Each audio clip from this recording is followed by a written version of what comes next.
la dimensión de la libertad es no negociable. A la vez una palabra importante, pero no es nunca sagrada. Una suerte de herencia radical de la Revolución Francesa.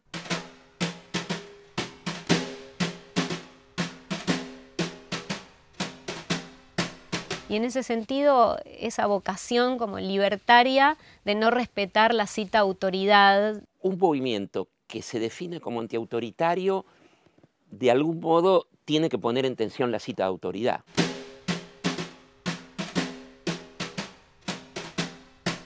Grupos intelectuales, grupos reunidos en torno a un periódico, a pensadores, a grupos militantes, que es un movimiento de ideas, es un movimiento de acción, es filosófico. Un movimiento ético. Es político, aunque al mismo tiempo está en contra de la política. Pone en tensión, porque la ciencia es de por sí un discurso de autoridad. Tan multifacético, ¿no?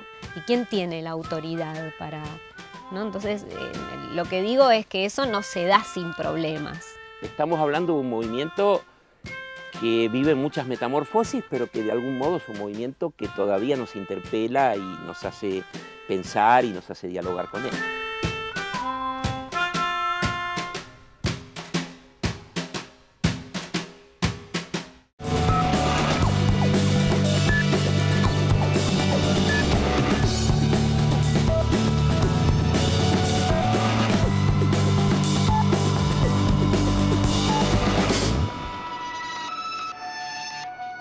Por dónde empezar, ¿no? Con un movimiento tan amplio, ¿no? que es un movimiento de ideas, es un movimiento de acción, es filosófico, es político, aunque al mismo tiempo está en contra de la política.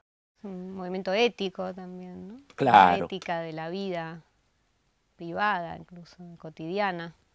Exactamente, claro, tan multifacético, ¿no? Y con una historia tan larga que podríamos decir que lleva un siglo y medio de historia y que de algún modo es un movimiento todavía vivo, que hay manifestaciones actuales de anarquismo, aunque sean muy distintas de aquellas del siglo XIX, ¿no? Bueno, empecemos por ahí, empecemos por el siglo XIX, empecemos por el mundo, porque en realidad es un movimiento que si bien tiene una manifestación local, sabemos que tenía mucho que ver con los inmigrantes, con la inmigración, con el movimiento obrero argentino, pero bueno, ¿qué te parece? Empecemos por...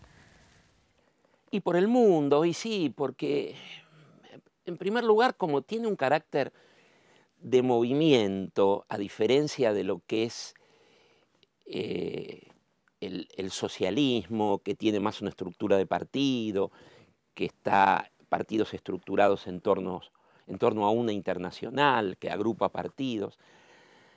Aquí la propia naturaleza del anarquismo hace que haya grupos, lo que en la propia jerga del anarquismo se llamaba grupos de afinidad, grupos intelectuales, grupos reunidos en torno a un periódico, a pensadores, a grupos militantes. Luego, vinculado a la acción sindical, pero eso viene después, ¿no? O sea, primero, ¿qué tenemos? Una suerte de herencia radical de la Revolución Francesa, ¿no?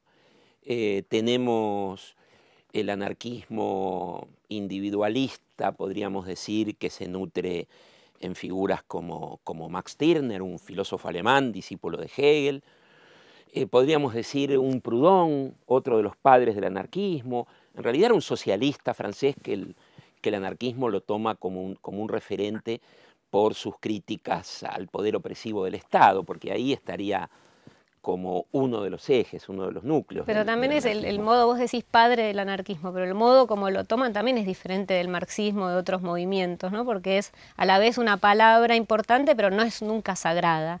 Digo, me acuerdo esto de los anarquistas de decir y las anarquistas decir todo el tiempo podemos recitar la idea, decir la idea, ¿no? Y si bien es un referente, nunca es una palabra que empieza y termina ahí. Siempre es una fuente de inspiración, ¿no? Efectivamente, claro, si uno piensa en Proudhon, uno piensa en Bakunin, el anarcocomunismo o el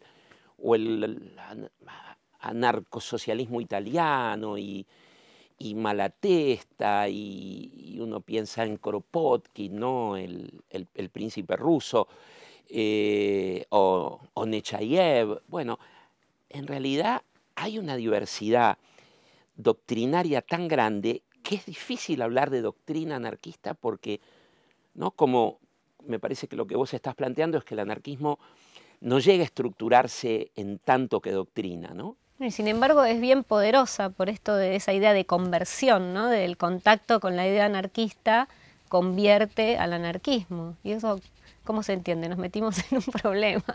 Es cierto, porque claro, en la jerga anarquista es la idea, ¿no? Uno cuando entrevista a viejos militantes dice o lee las memorias de los anarquistas, es la idea, cómo me llegó la idea, transmitir la idea.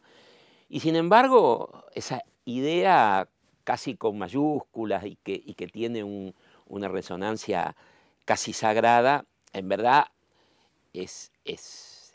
tiene muchísimas aristas, hay muchísimas voces, ¿no? Detrás de la idea. Pero me llama la atención, yo tenía pensado que los depósitos eran más ordenados, con perdón, de la casa. Pero ¿cuántos años tiene? Esto de que sea memoria animal, desde el año 58 juntándote. domesticación, sí, moldeando la naturaleza. Los carteles me encantan. Que además tienen agrias disputas entre sí, porque tampoco es un movimiento que, digamos, igual que el socialista, también está atravesado de discusiones muy fuertes. No es monolítico. No, a mí me interesa pensarlo como esta también manera anarquista o libertaria de tomar la idea, ¿no? Esta insistencia en cualquiera puede decirla, cualquier obrero podía subir y dar una conferencia. Es cierto que no es cualquiera, en principio muchos de ellos sabían leer, sabían poder articular un discurso público, digamos, pero hay como una tomar la palabra, incluso en los periódicos se ven notas sobre el Estado. Se ha dicho mucho sobre esta cuestión y sin embargo yo voy a volver a decir el amor libre, sin embargo tengo mi opinión sobre esto. Y en ese sentido, esa vocación como libertaria de no respetar la cita autoridad, solo como cita autoridad, sino como referencia incluso inspiradora para pensar la propia vida. Quizás una versión muy personal del anarquismo, pero es algo que creo que hace que todavía llame, más que una doctrina muerta, ¿no? Si es que eso existe, una doctrina muerta, pero más que un conjunto de ideas cerrado. Es interesante porque si uno piensa su contraparte, ¿no? Sus hermanos gemelos y rivales, sus amigos enemigos, los socialistas. Ahí sí hay una pretensión de doctrina científica cerrada o semicerrada que se aprende y en todo caso se divulga. Pero lo que vos estás diciendo es que el anarquismo ya es por su propia constitución polifónico y necesita ser como recreado y vuelto a presentar y vuelto a decir y vuelto de algún modo a inventar cada vez que se dice. Y yo creo que un poco de eso, lo que también los pone en problemas, porque vos decís en el marxismo o el socialismo hay una beta científica, bueno, en el anarquismo también, entonces los pone en tensión, entonces, porque la ciencia es de por sí un discurso de autoridad, ¿y quién tiene la autoridad para...? ¿No? Entonces, lo que digo es que eso no se da sin problemas, se da con múltiples tensiones, pero creo que eso es lo que hace rico el debate, ¿no? Y que para algunos socialistas fueran directamente intratables los anarquistas, bueno, cuando arman esas controversias, esas charlas con un tema, esas conferencias con un tema, y disputaban un socialista y un anarquista sobre tal tema y los anarquistas terminaban rompiendo la reunión o así los acusaban los socialistas. Esas reseñas de esos encuentros son bien interesantes. Pero... Claro, porque, a ver, los dos movimientos apelan a la ciencia, a la autoridad de la ciencia, pero, a ver, uno podría decir quizás que en el anarquismo, en primer lugar, un movimiento que se define como antiautoritario, de algún modo tiene que poner en tensión la cita de autoridad. Entonces, las referencias teóricas quizás no tienen la jerarquía que que se arma en las escuelas socialistas y sobre todo en el marxismo, ¿no? Hay como muchos padres fundadores en disputa y además me parece que hay una dimensión de la acción, un culto de la acción directa, que si bien aparece de hecho en el movimiento socialista, el socialismo apunta más al partido de ideas, al partido de doctrina, a la acción previamente establecida en programa y fundada en una teoría. En el extremo, uno podría decir que para la socialdemocracia de fines del siglo XIX, principios del siglo XX, la práctica política era correcta porque estaba fundada en la ciencia. En el anarquismo está la apelación a la ciencia, pero también está la apelación a la acción. Pensaba que si bien es la apelación al discurso de la autoridad de la ciencia, es como un valor de la modernidad también, ¿no? Como esta fascinación de muchos anarquistas por el progreso, la modernización del saber, los autores referentes que te pones a pensar y son los mismos que autores referentes de la burguesía, por ejemplo, ¿no? Efectivamente, porque, a ver, el anarquismo es un hijo de la modernidad y al mismo tiempo es un crítico de la modernidad capitalista, recuperando valores premodernos, valores comunitarios. De algún modo, tanto el socialismo moderno como el anarquismo moderno son hijos del socialismo romántico de la primera mitad del siglo XIX. Y ese movimiento romántico es moderno y al mismo tiempo es un movimiento crítico de la modernidad. Gestión de recursos humanos. Mira. Es una pesadilla tener que elegir uno. Sí. Revolución chilena, revolución peruana, Vergel. Mira vos, una reedición de... Revolución peronista. Mira. Claro. El anarquismo sería como una suerte de crítica radical de cualquier instrumentalismo. No valdría el instrumento de constituir un grupo como el Partido Leninista, ¿no? Que apela a la jerarquía, apela a la división del trabajo, a la disciplina, para ser eficiente y derrocar el orden capitalista. Si se derroca el capitalismo, tiene que ser a través de grupos libertarios, de una revolución que sea en sí misma libertaria. Y, digamos, si bien los dos son hijos de ese socialismo romántico, el anarquismo creo que mantiene esa esperanza o esa ilusión, como se la quiere ver, de que esa transformación puede ser aquí y ahora, que depende de nuestra voluntad y de nuestra conciencia, de nuestra propia como necesidad de vida en comunidad.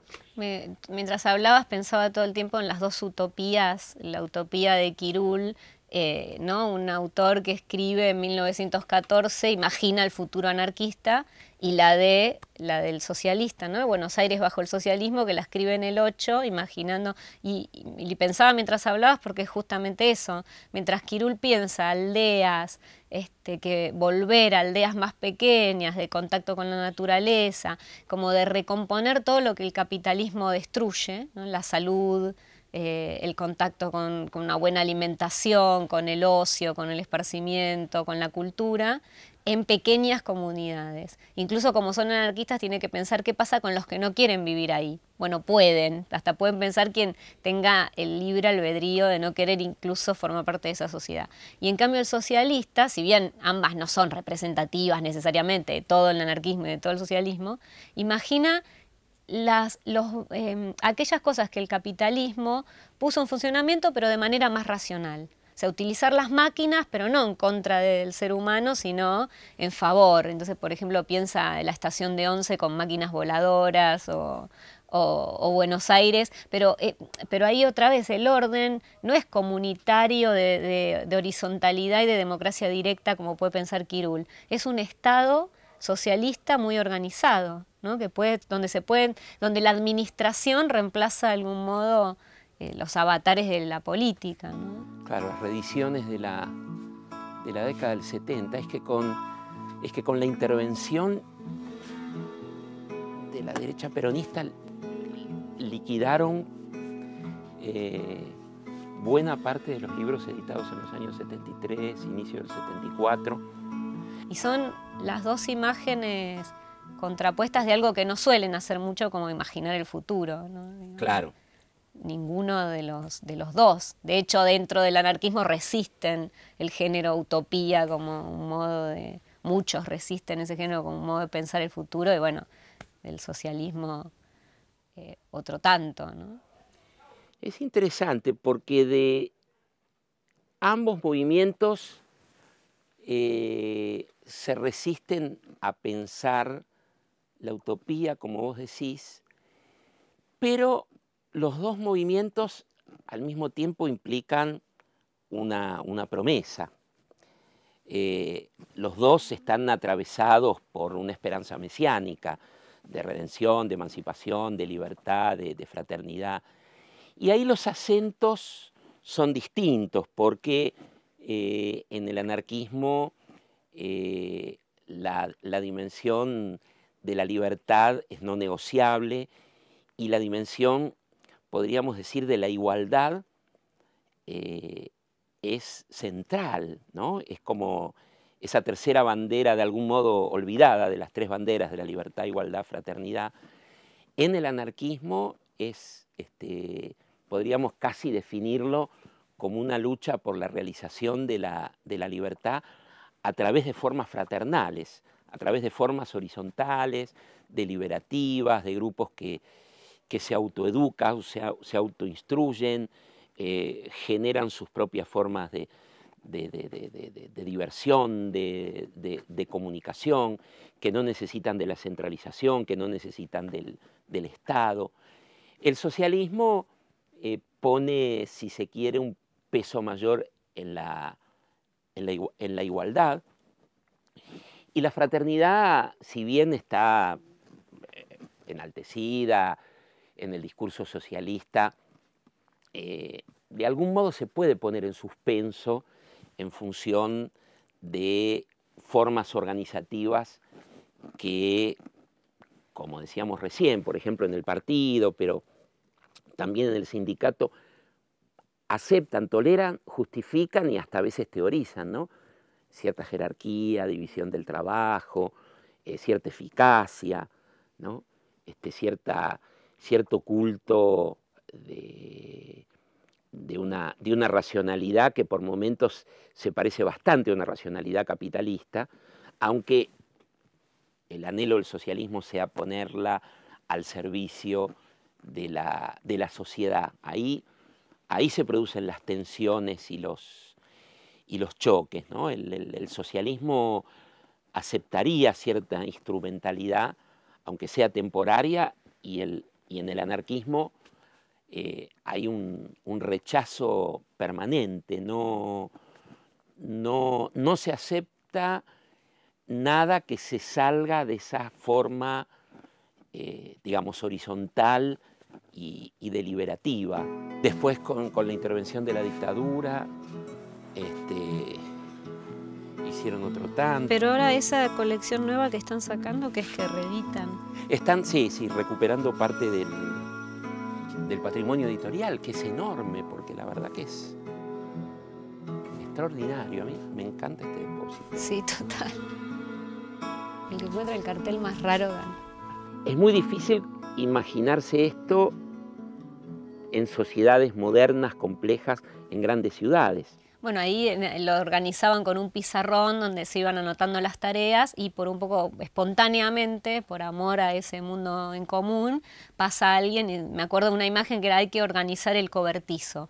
Bueno, yo lo hago, ¿no? Y lo que sucede luego en la práctica es encontrarse con el problema de la autoridad, de la jerarquía y de la sistematización una y otra vez cada empresa que asumen, por ejemplo un periódico, donde, porque esto no lo dijimos, pero porque no empezamos a hablar de tantos temas, pero una de las actividades principales de esos grupos, como vos decías, era reunirse y quizás ya en un pequeño grupo armar un periódico y salir, o incluso una hoja, ¿no? Para decir algo. Y esa mínima organización ejerce una presión de organizar en roles, ya sea porque uno sabe más, porque uno es tipógrafo, pero y quién escribe, quién no, y lo ves en los editores de los periódicos, como justamente el periódico no es el órgano de un partido, sino es algo sostenido en sus inicios por suscripción voluntaria, por el envío de una pequeña cantidad de dinero. El periódico es un poco de todos y todas, pero después entramos en ese problema. Me hiciste acordar con lo de la igualdad, después podemos volver, pero justamente ahí los editores hacen un esfuerzo por explicar por qué deciden unos textos y otros no, por qué deciden unos tiempos y otros no. Hay una tematización permanente del problema del tomar decisiones y de la autoridad que se les impone. A mí eso es lo que los hace interesante a mis ojos, sí. Aunque a ojos de otra persona puede parecer inoperante porque, Claro. o inmovilizante, pero tematizan permanentemente esos problemas. Eso es lo interesante, que los tematizan, los discuten apasionadamente, los piensan, porque efectivamente, como vos decís, un pequeño grupo de afinidad que se reúne a leer textos o a discutir, de algún modo puede garantizar un cierto grado de circulación de la palabra y una cierta horizontalidad. Pero claro, si ese grupo tiene que organizarse para editar un periódico y ese periódico, como el caso de la protesta, alcanza un éxito, podríamos decir, un reconocimiento y una demanda de los lectores y se transforma en diario. Bueno, esto implica un cuerpo de redactores, ya no son colaboradores espontáneos, sino que hace falta pagar sueldos. Claro, el tema económico, hay que tener una imprenta. Hay que tener una imprenta, entonces hay que contratar tipógrafos, contratar un local, alquilar o comprar. Bueno, los anarquistas se caracterizaron precisamente por esos llamados públicos a colaborar, a comprar, no sé, nuevos tipos para mejorar la imprenta o comprar una nueva máquina. Hacían colectas, pero rifas, claro, los picnics de los domingos, a donde se recitaba, se cantaba, había oradores. Pero, claro, en la medida que esto tiene éxito, implica una cierta división del trabajo, implica salarios, implica organización y, bueno, vender, cobrar, administrar. Aparecen los reclamos. Repartir, ¿no? Porque repartían en el mundo, el país y el mundo. Sí. Que una cosa increíble el correo, cómo circulaba en los periódicos, ¿no? O los de Sociedad y Estado, CBC. Claro, textos con los que estudiamos. Cuestión criminal. Uy, mirá qué lindo. El relato policial en la Argentina. Compilado por Rivera. 14 pesos me lo llevo. Claro. Que hay uno solo, debe estar agotadísimo. Hay uno solo.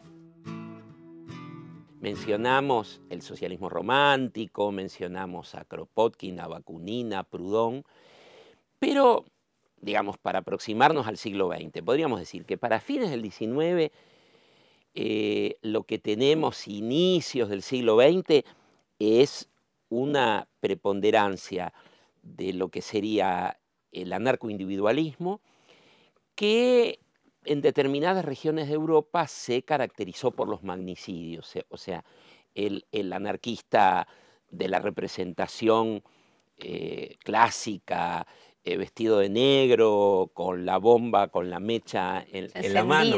Bueno, con la mecha encendida.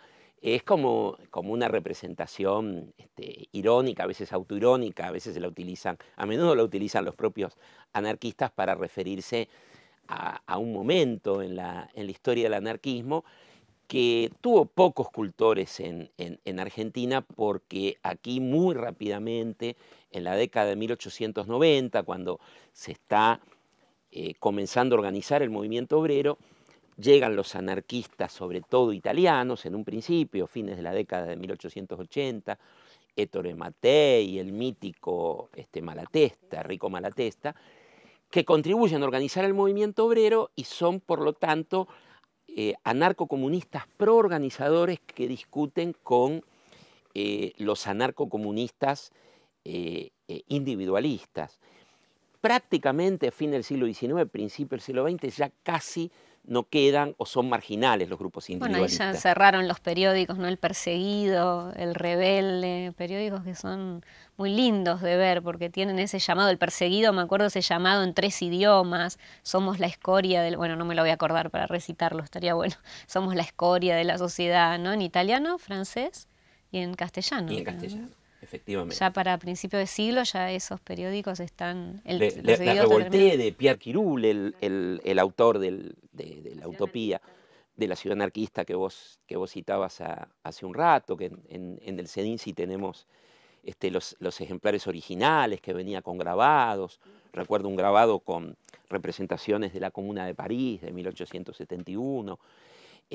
Bueno, el propio Quirul cambia. No solamente es la llegada de las camadas de anarquistas españoles, italianos, sino que, bueno, muchos de los individualistas, de algún modo, ven los resultados de la actividad organizativa, porque en 1901 los anarquistas logran la proeza de crear una federación obrera. Los socialistas lo intentaron en 1890, 1891, 1892 y fracasaron. Y en 1901 se crea la Federación Obrera Argentina, resultado de un trabajo conjunto de socialistas y anarquistas, pero los socialistas al año que viene salen, crean su propia federación y los anarquistas sostienen esta federación que pocos años después se va a llamar la FORA. En 1904 va a adoptar el nombre de FORA, Federación Obrera de la Región Argentina. ¿Por qué de la región argentina y no de la República Argentina? Porque estamos ante un movimiento que tiene un carácter internacional y reivindica el internacionalismo. No es que quiera pedir más libros, digo, solo que no seas. Vos ya elegiste. Yo ya elegí. Haciendo memoria. Esta colección está bárbara. El otro día vi Muñeca. Mira, la edición de Martínez Estrada y Liliana Weinberg.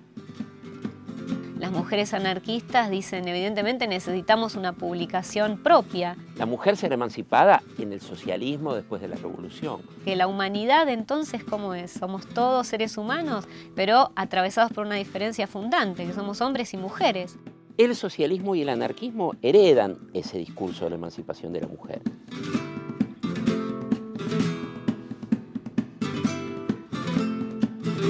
La emancipación de la mujer, pero que empezaba a mostrar todas sus tensiones cuando se llevaba claramente a la práctica. Anarquía y libertad y las mujeres a fregar. En el anarquismo hay un nervio, una impaciencia, una apelación a la acción directa, a emanciparnos ya en las distintas áreas. Las publicaciones que llevaron adelante las mujeres anarquistas, la más famosa es La Voz de la Mujer.